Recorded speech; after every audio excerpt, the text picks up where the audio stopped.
good evening, and it's my honor and my privilege to welcome Mr. Pradeep Kashyap, who is known as the father of rural marketing in India. I had the privilege of working with him back in 1976, and Or even 50 then, years back. so many years back, no? And I have been keeping in touch with him. I've been following all that he's been doing, and I can truly say that he's a person with the courage to follow his heart and fulfill his purpose in life. Right. So, very warm welcome to you, Pradeep. Thank you very much. Feel odd calling you Pradeep, but I guess I will. That's okay. Right, so now, I believe, Pradeep, that our formative years, the growing up years are very significant because I think it lays the foundation for what we become. So, would you like to share a little bit about your early years? Okay, I was born into an upper middle class family of Delhi. And, throughout my school days, I was a shy, withdrawn, self-effacing boy.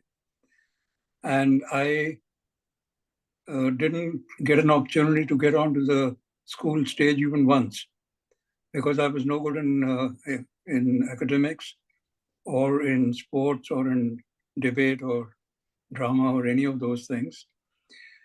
And so my school life was a bit of a write-off, and no, I could never have expected that I would start my journey from there, and toward the end of my life would be quite different.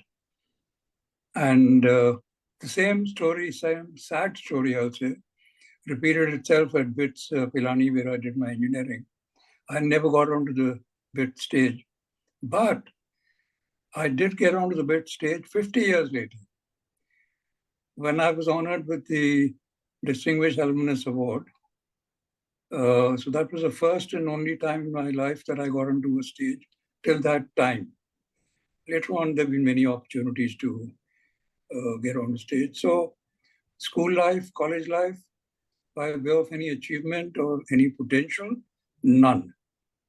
Nobody, including myself or even God, maybe God, could have predicted that one would, achieve some small success.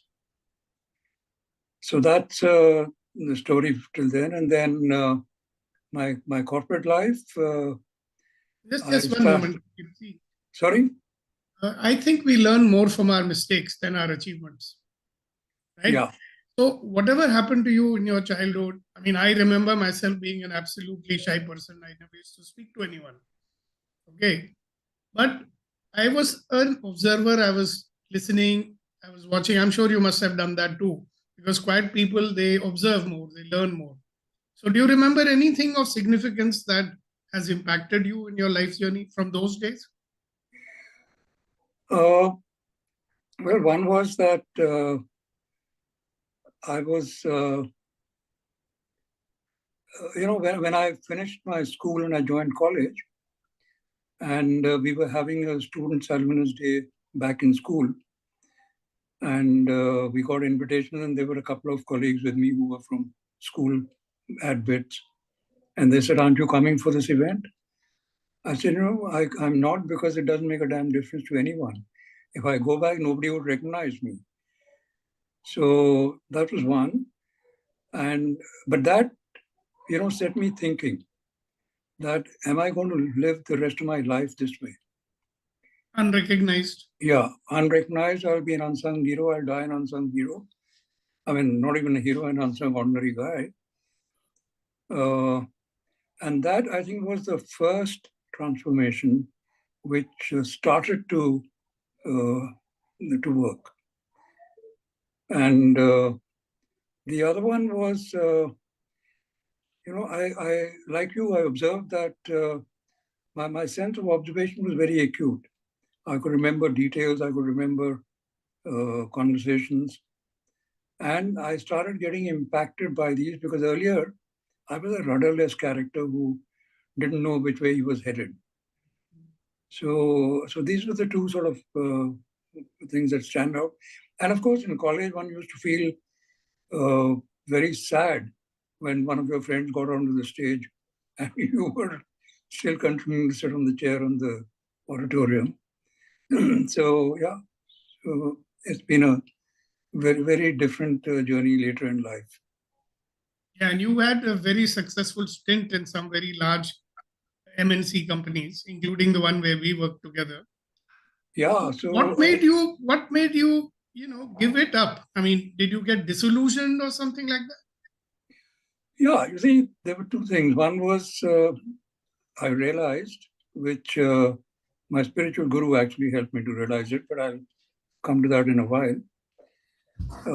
That whatever one, uh, just 1 minute, there's a little disturbance. Okay, Raju.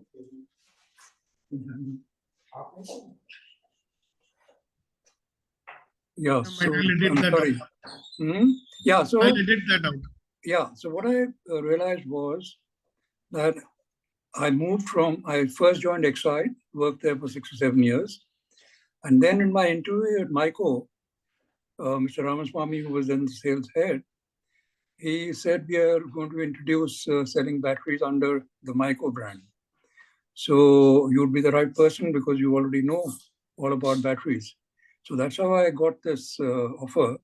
And from there, the next job, which was Denso, head of marketing, they picked me up immediately, and because they said, oh God, you've already spent 13 years in the auto sector. So the first thing I learned was that you don't learn anything very much new because you get the job because you already know it, right? And the second thing was that I was absolutely disillusioned with the selfish culture of corporates and the insensitivity of corporates. They could go through life like zombies, so long as they kept getting their perks and benefits from time to time. And I said, I've already wasted 20 years of my life doing nothing, but I can't afford to waste the next 20, 30 years. And that's what started to bring about a seriousness. And the quest for one's purpose started from there. That what the hell am I doing? Okay. So from there, the journey takes that when I resigned from MICO, I took a 2-year break. Oh, I didn't know that. Before I got on to Tenso, because around that time I'd met my spiritual guru.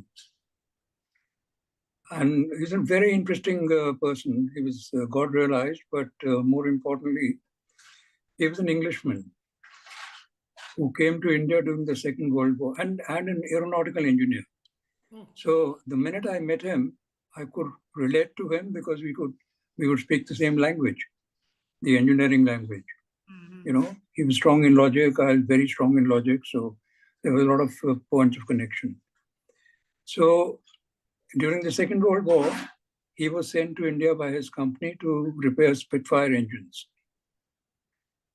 and in Dum Dum in Calcutta. And after the war ended, he decided to take a trip into India because he had heard so much about the country. And he happened to visit the south, and where he went to Tiruvannamalai and met the great sage Raman Maharishi. And he had an experience while sitting with him in the room. And that kind of transformed him way back in the 1940s. It transformed him, and he realized that the inner quest is much more important than the outer quest. So when I met him and I started asking him, what is my purpose in life? Because I'm feeling absolutely disillusioned and directionless. So he said, the first thing, Pradeep, is that it takes a lifetime to find out your purpose, and you're trying to do everything in an instantaneous manner, that you want to know your purpose tonight. And that's not going to happen. But because you're insisting, and I was really insisting with him. So he said, because you're insisting, I will tell you that there is a temporary purpose that I can suggest to you, which is to help improve the quality of life of the poor.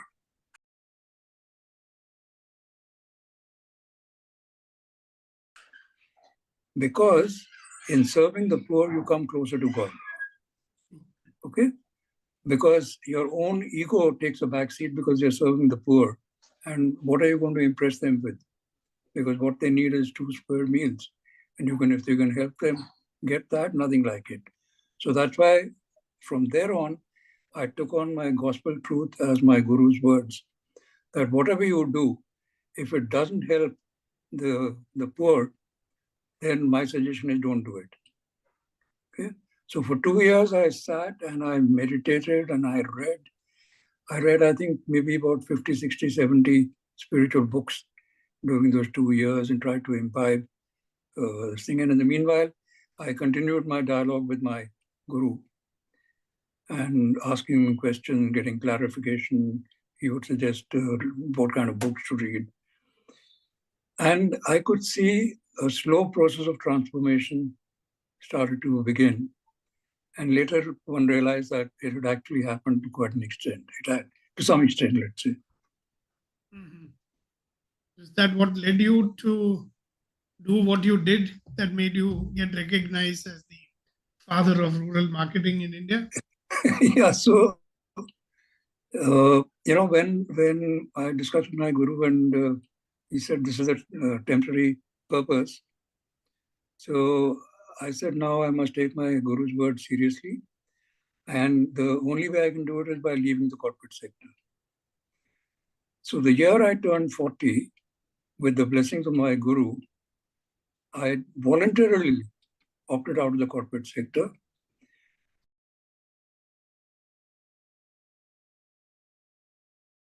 It was a difficult initial 2-3 years after this, because from many people knowing me in the corporate sector, when I came into the social sector or this sector, nobody knew me, not a single person. Okay. And I remember I joined an NGO, a large NGO in Delhi. And later on, I was appointed as the marketing advisor to the Ministry of Rural Development. But at this NGO, a young IIT graduate became a good friend. And he said to me, he says, Pradeep, I've noticed that in NGO meetings and the staff meetings, you don't contribute anything. And you've got 18 years corporate experience behind you. So I said, the thing is that I know about corporate life, but I don't know about smokeless chulas or about handlooms or handicrafts and these sort of things that you do. So I would rather keep quiet and learn. So